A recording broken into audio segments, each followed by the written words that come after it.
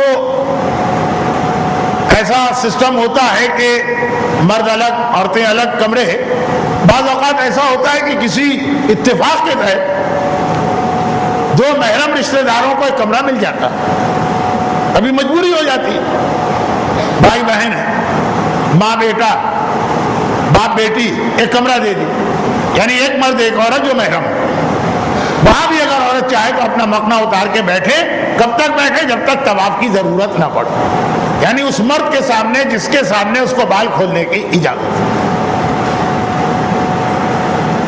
مولانا تو آپ نے تو باپ اور ماں اور بیٹی بتایا, جو سب سے اہم مرد ہے شوہر بیوی, وہاں بھی اجازت ہے اگر مزید کسی گڑبڑ کا امکان نہ ہو. مطلب میں اس سے زیادہ کیا کہوں. خیر, تو خلاصہ یہ کہ احرام کی چادریں نیت اور تلبیہ کے وقت جو آپ کے بدن پر ہے, وہ پورے عمرے میں وہی چادریں بدن پہ رہنا ضروری نہیں, بغیر کسی مجبوری کے بدلی جا سکتی, اور وہی چادریں بھی رکھیں تو ہر وقت بدن پہ رہنا ضروری نہیں.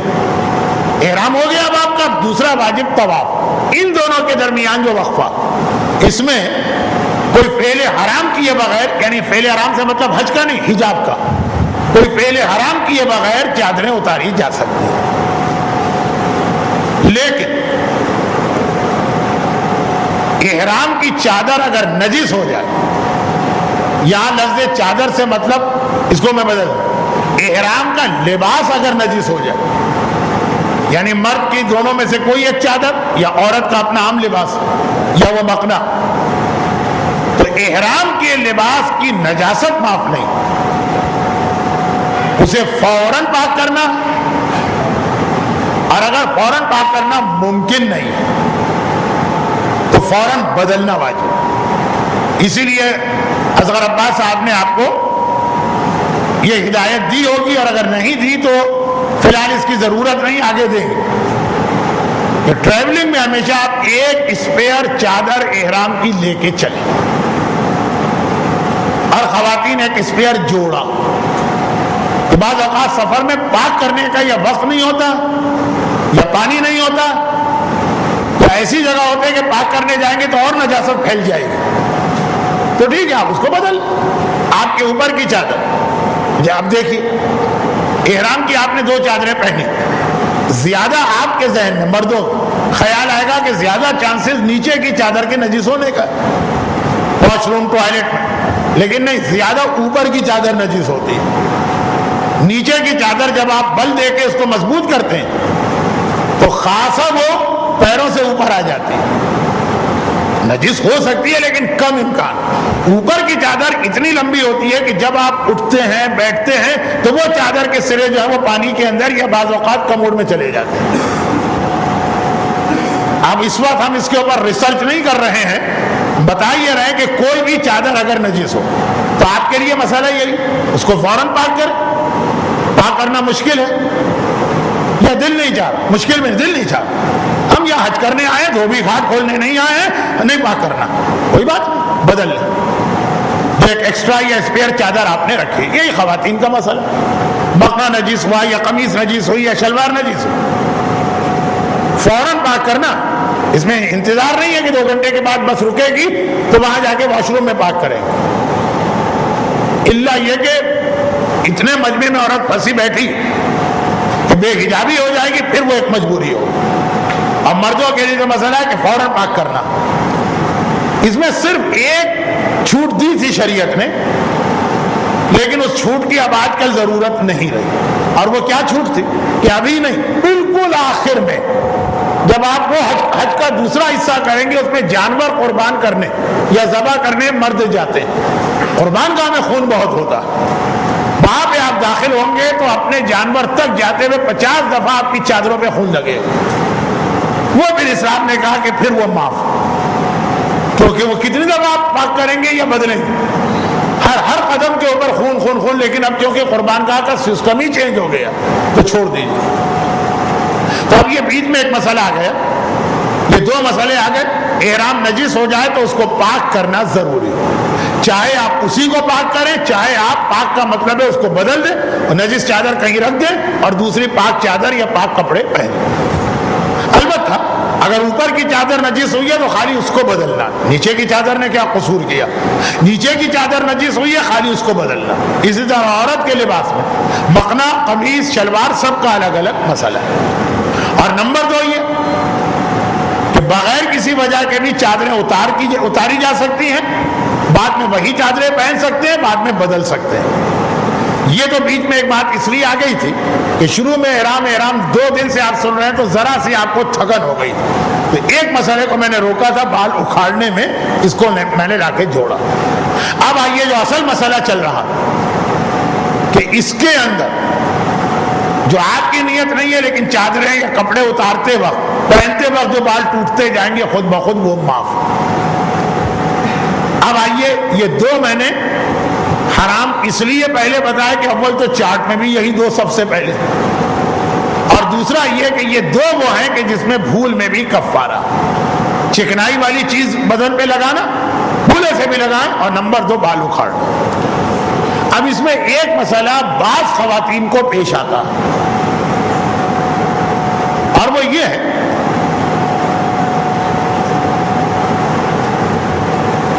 کہ اگر کوئی عورت عمرہ شروع ہونے سے پہلے ہی پیریڈز میں اور وقت آ گیا اس کے احرام باندھنے کا، تو پیریڈ میں احرام تو پہنا جا سکتا ہے. پیریڈ کے دوران احرام پہننے، نیت کرنے اور تلبیہ پڑھنے میں کوئی حرج نہیں، صرف نماز نہیں پڑھیں گے.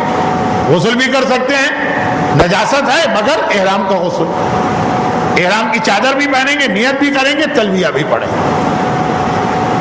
لیکن پہلا واجب تو کر لیں گے اور کر لینا چاہیے، کیونکہ آپ کی وجہ سے قافلہ میقات پہ ٹھہرے گا تو نہیں. شریعت نے بھی اجازت دی. اب آپ مکے آ گئے، مکے آنے کے بعد دوسرا واجب ہے طواف، جو عام طور پہ قافلے یا فوراً کر لیتے ہیں یا 4-5 گھنٹے آرام کر کے کرتے ہیں، لیکن 4-5 گھنٹے، دن نہیں. اب جو نجس خاتون ہوں گی ہو سکتا ہے کہ وہ اسی 4-5 گھنٹے میں پاک ہو جائیں، بہت پہلے سے ان کی نجاست چل رہی، ہو سکتا ہے 2-3 دن اور وہ نجس رہیں. تو احرام میں کوئی حرج نہیں ہے، مکے میں آنے میں کوئی حرج نہیں. عمرہ نہیں کر سکتی کیونکہ عمرے کے لیے طواف واجب ہے. طواف مسجد کے اندر ہوتا ہے، مکے کی مسجد میں قدم رکھنا بھی حرام ہے جنابت اور حیض کے عالم میں. باقی مسجدوں کا مسئلہ تو آپ بچوں کو پڑھاتے ہیں اپنے یہاں کہ مسجد کے ایک دروازے سے داخل ہو، روکے بغیر دوسرے سے نکل جائے. یہ فارمولہ میقات کی مسجد میں بھی چلتا. تو جو عورتیں پیریڈز میں ہوں اور میقات میں پہنچ جائیں مسجد میں، تو یہی کہا جاتا ہے کہ اب آپ ایک دروازے سے داخل ہو، رکے، چلتے چلتے نیت کیجئے، تلبیہ پڑھیے اور دوسرے سے نکل جائیے. لیکن چونکہ ہم لوگ جب مدینے کی مسجد میں جائیں گے میقات، تو اس وقت اتنا مجمع ہوگا اس مسجد کہ قدم رکھنے کے بعد دوسرا قدم اٹھانے میں 10 منٹ لگیں. بھری ہوتی ہے، کھچا کھچ بھری ہوتی ہے. اس لیے میں نے کہا کہ وہ عورت اس مسئلے سے فائدہ نہیں اٹھا پائے گی. اور مردوں کا مسئلہ یہ ہے کہ اگر ان پہ غسل جنابت واجب تو خیر سب سے اچھی چیز تو ہے کہ غسل کر کے ہی آ جاؤ. لیکن اپنی جگہ مسئلہ ہے کہ ہر مسجد میں آپ ایک دروازے سے داخل اور رکے بغیر دوسرے سے نکل جائیں، سوائے 2 مسجدوں، مکے کی مسجد الحرام جس میں خانہ کعبہ ہے، مدینے کی مسجد النبوی جس میں روضہ رسول. اس میں آپ ایک قدم بھی نہیں رکھ سکتے، چاہے آپ کو رکنا نہیں ہے، قدم رکھ کے بغیر رکے نکل جانا، یہ بھی حرام. تو اب یہ خاتون جو ہے جو نجاست میں ہے وہ حرم نہیں جا سکتی.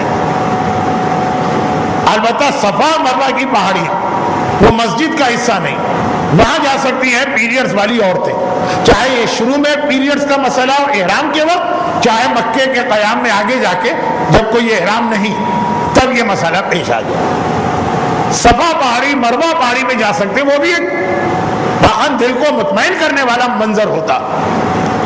لیکن صفا پہاڑی پہ جانے کے دو دروازے ہیں, ایک مسجد سے ہو کے جاتا ہے وہ حرام, ایک باہر سے سڑک سے ہو کے آتا ہے وہ جائز. خیر یہ باتیں تو بعد میں آئیں گی. خلاصہ یہ کہ اب یہ والی عورتیں جو مکے پہنچی پیریڈز کے ساتھ احرام تو ہے, عمرہ نہیں کر سکتی.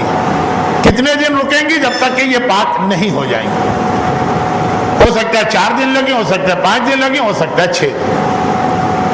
تو یہاں ایک ریکویسٹ ہے دوسری عورتوں سے, ایک مسئلہ خود ان عورتوں سے. اب اتنے دن تک یہ احرام کی حالت میں رہیں گے. تو یہ والا مسئلہ جو ابھی تھوڑی دیر پہلے میں نے بتایا, عام عورت کے اتنے فائدے کا نہیں ہے جتنا اس عورت کو. تو مخنا اتار سکتے ہیں, کپڑے بدل سکتے ہیں. شاید ایک عام عورت کہے کہ 12-14 گھنٹے میں مجھے کیا ایسی مار پڑ رہی ہے, میں اسی میں رہتی ہوں. 5 دن تو یہ یقیناً اس میں جوڑے بھی بدلنا اور اس میں مخنا بھی اتارنا, تو وہ تفصیل آ گئی کہ کوئی مسئلہ نہیں. لیکن ہوتا یہ, اور یہ ہر سال ایک آدھ کیس پیش آتا ہے. وہ کل میں نے چارج دے کے واپس منگوا لیا کہ وہ پیش نہیں آتا مسئلہ. میں خود اس بات کا خیال کر رہا ہوں جو مسئلہ پیش نہیں آتا وہ آپ کو اس کی زحمت میں نہ ڈالا جائے, جو پیش آتا ہے وہ بتایا جائے. اب ہوتا یہ ہے کہ 3-4 دن یہ عورتیں احرام میں, یعنی یہ ساری چیزیں ان پہ حرام, لیکن 1-2 دن تک اپنے آپ کو احرام میں سمجھنا, اور خاص طور پہ جب قافلہ بھی احرام میں ہو وہ آسان. باقی سب لوگ احرام سے فارغ ہو چکے, کمرے کے جتنے بھی ساتھی وہ ہر چیز, وہ ساری چیزیں دوبارہ ان پہ حلال ہو چکی. تو کبھی کبھار بے خیالی, یہ خاتون بھی صبح اٹھی عادت کے مطابق کنگا اٹھایا اور بال سلجھا لیا, بال ٹوٹ گئے. صبح اٹھی عادت کے مطابق کوئی تیل, کوئی کریم, کوئی لوشن, کوئی ذہن میں خیال نہیں ہے کہ اس وقت ہم احرام میں ہیں. کیوں کہ 2 دن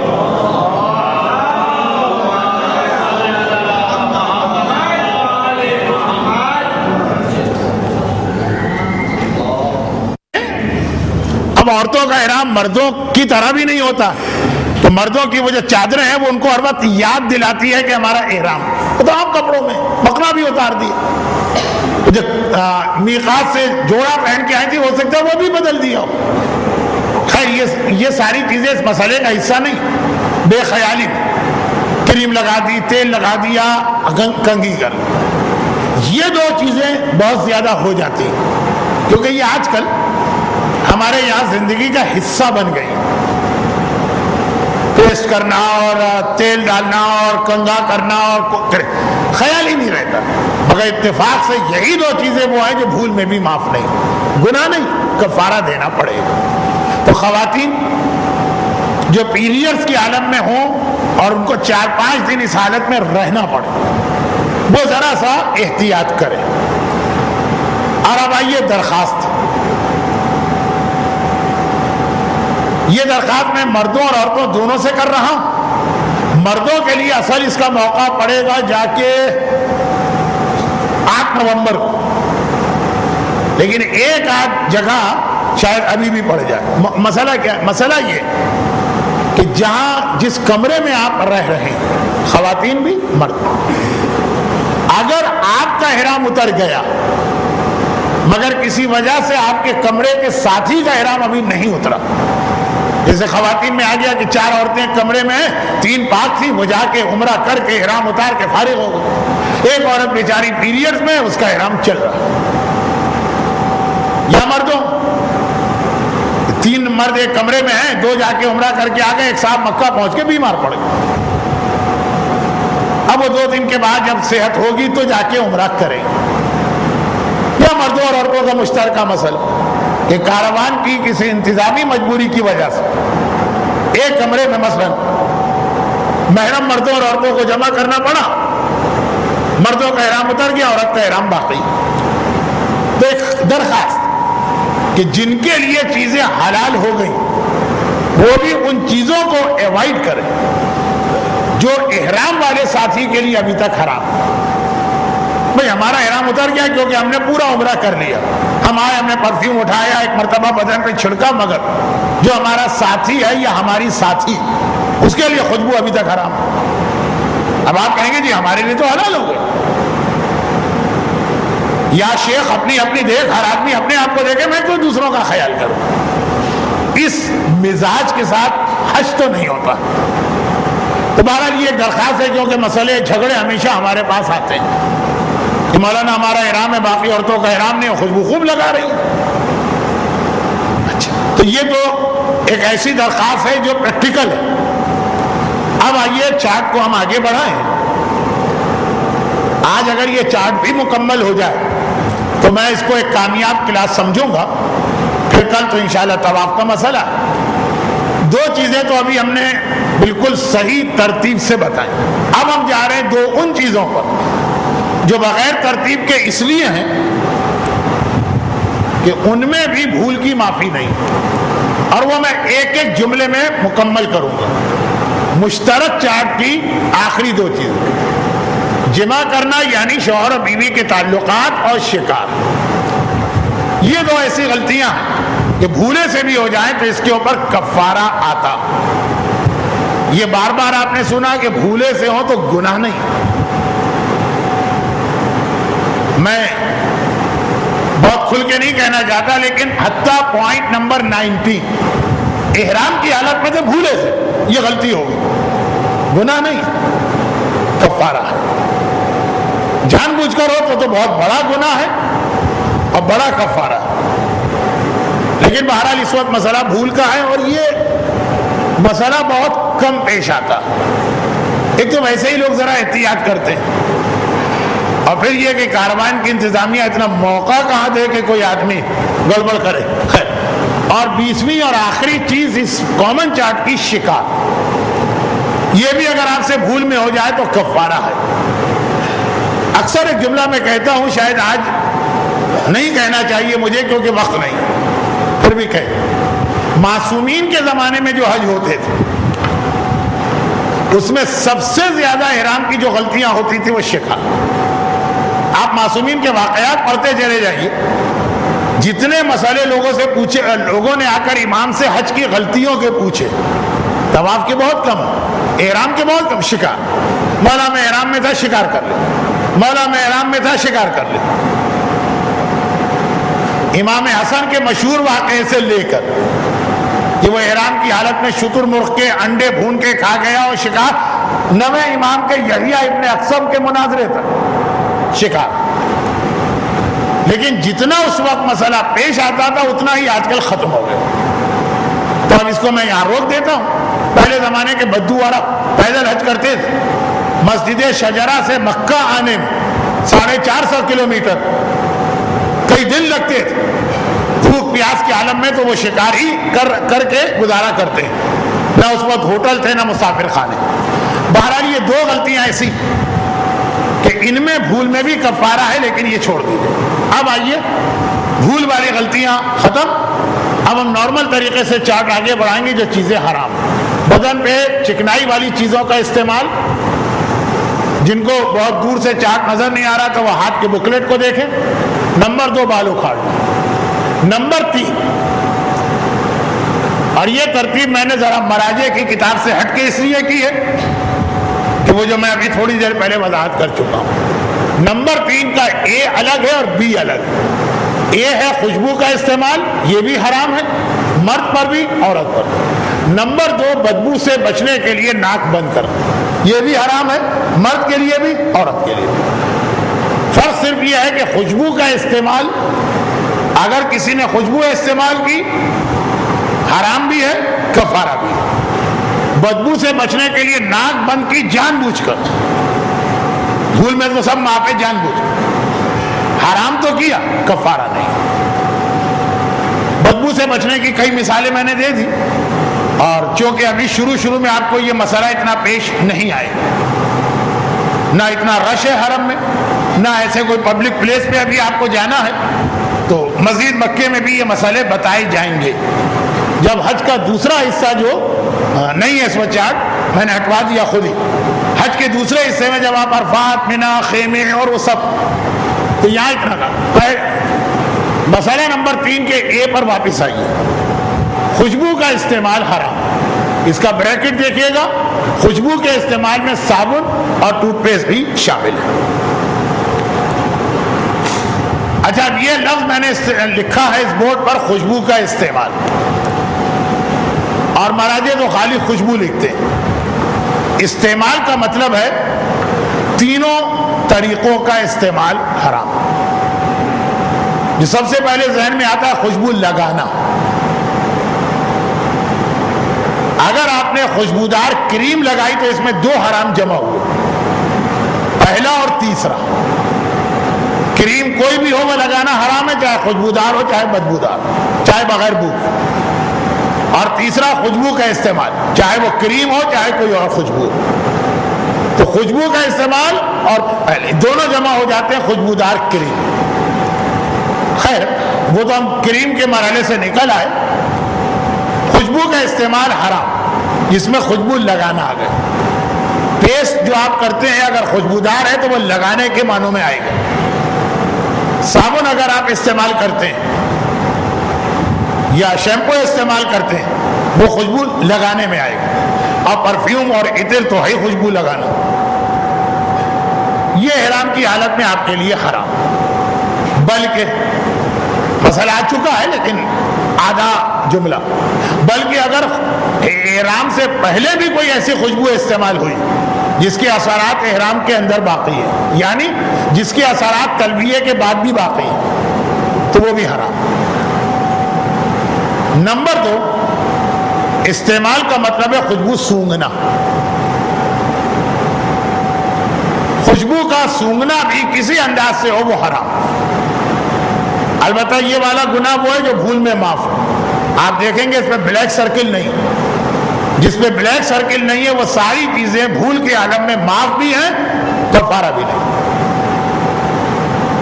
جان بوجھ کے اگر خوشبو آپ نے سونگھ لی وہ حرام. اور اس میں صرف ایک خوشبو کی اجازت ہے. اچھا میں واضح کر دوں, اور یہاں سے مجھے ایک نیا موضوع چھیڑنا تھا لیکن اب وقت نہیں. ایک خوشبو کی اجازت ہے مگر ذرا سی ٹیکنیکل طریقے سے. آدھے مراجع نے ڈائریکٹ اجازت دی ہے, آدھے نے کہا احتیاط واجب ہے کہ یہ اجازت بھی نہیں, مگر احتیاط واجب میں ہمیں اختیار ہے دوسرے مرجع کی بات ماننے کی. جو چھوٹی کتاب آپ کو دی گئی ہے اس کی تقلید کے چیپٹر کو بہت غور سے پڑھیے. یہاں رک کر مجھے حج کے احتیاط واجب کو سمجھانا تھا. میں سمجھاؤں گا, یہاں موقع نہ ملا تو مکے میں اگر زندہ رہا. تو فی الحال اتنا سمجھ لیجیے, جو ذرا سے مسائل کو جانتے ہیں اور مجھے توجہ سے سن رہے ہیں ان کو کئی جگہ لگا ہوگا کہ فلاں مسئلہ مولانا نے مسئلے کی وجہ سے نہیں بتایا, کسی نے اعتراض کیا ہوگا اس لیے بولے. تو خیر ایک خوشبو صرف جائز. مثلا جیسے آغا سیستانی نے کہا احتیاط واجب ہے کہ یہ بھی جائز نہیں, مگر احتیاط واجب میں آپ دوسرے مرجع کی بات مان سکتے ہیں. تو نتیجہ یہ نکلا خلاصہ کہ بہرحال وہ جائز ہے. اور وہ ہے خود کعبے میں جو خوشبو لگائی جاتی ہے.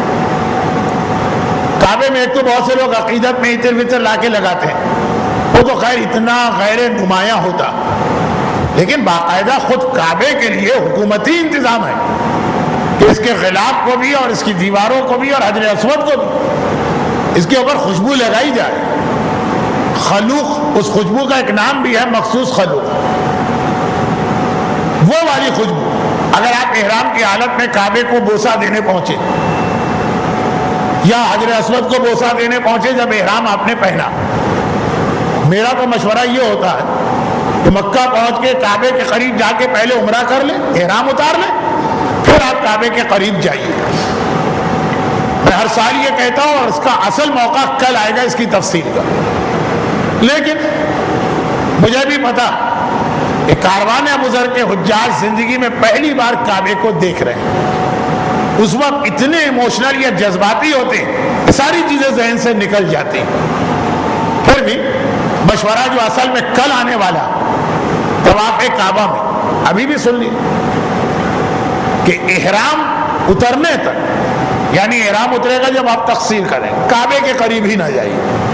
لیکن بہرحال کعبے میں جو خوشبو لگائی جاتی ہے غلاف کعبہ یا دیوار کعبہ یا حجر اسود پر، وہ اگر آپ کی ناک میں پہنچی تو وہ جائز ہے، اس وقت ناک بند کرنا واجب نہیں۔ تو یہ تھا خوشبو کے استعمال کا دوسرا مسئلہ، خوشبو سونگھنا۔ لگانا بھی جائز نہیں ہے، سونگھنا بھی جائز نہیں۔ خوشبو لگانے میں ایک مسئلہ میں پہلے بتاتا تھا، پھر میں نے بند کر دیا، ابھی بھی اتنی ضرورت تو نہیں ہے، پھر بھی بتا دوں۔ جب تک پی آئی اے کا نظام بہت صحیح تھا تو یہ مسئلہ بتاتا تھا، جب یہ نظام ذرا خراب ہو گیا تو ضرورت نہ رہی۔ وہ یہ ہے کہ بعض ایئر لائنز جس میں پی آئی اے بھی شامل رہ چکی ہے، جو آپ کو ایک کھانا دیں گے پلین، اس کے ساتھ آخر میں ہاتھ پوچھنے کے لیے خوشبودار ٹاول دیں گے، ریفریشنگ ٹاول کہتے ہیں اسے، کہ وہ کھانے کے بعد اس سے آپ وہ جو جس طرح بچوں کو نیپی وغیرہ پوچھتے وقت جو آتا ہے اس طرح کا ایک ٹیشو خوشبودار ہوتا ہے۔ اس اعتبار سے یہ مسئلہ پہلے ہم بتاتے تھے، دیکھیے آپ کھانا کھائیے گا لیکن وہ والا ٹاول استعمال نہ کیجیے گا اگر آپ ان لوگوں میں ہیں جو پلین میں احرام پہن کے گئے۔ وہ کون لوگ ہیں؟ یہ منڈے کو آئے گا کاروان ابو ذر کے، کچھ لوگ پلین میں احرام پہن کے جائیں گے، کچھ بغیر احرام کے۔ تو خیر ضمنی بات آ گئی، یہ بھی خوشبو والے ٹیشو یا ٹاول کا استعمال لگانے میں آ گیا۔ سونگنا بھی حرام ہے۔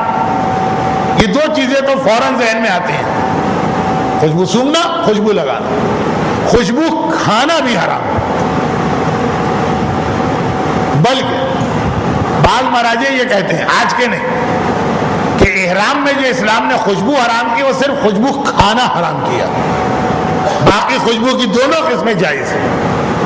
لیکن ہمیں پوری تاریخ شیعت پر تو بحث نہیں کرنا ہے، ہمارے اس وقت کے مراجع کیا کہتے ہیں۔ وہ کہتے ہیں کہ خوشبو لگانا بھی حرام ہے، سونگھنا بھی حرام ہے، لیکن سب سے اہم خوشبو کھانا۔ اب خوشبو کھانے کا مطلب جس کو خاتون کے 75 بکرے، زعفران، یہ اگر آپ کھا رہے ہیں چاہے براہ راست چاہے پلین کے بریانی دی گئی اس میں زعفران پڑا۔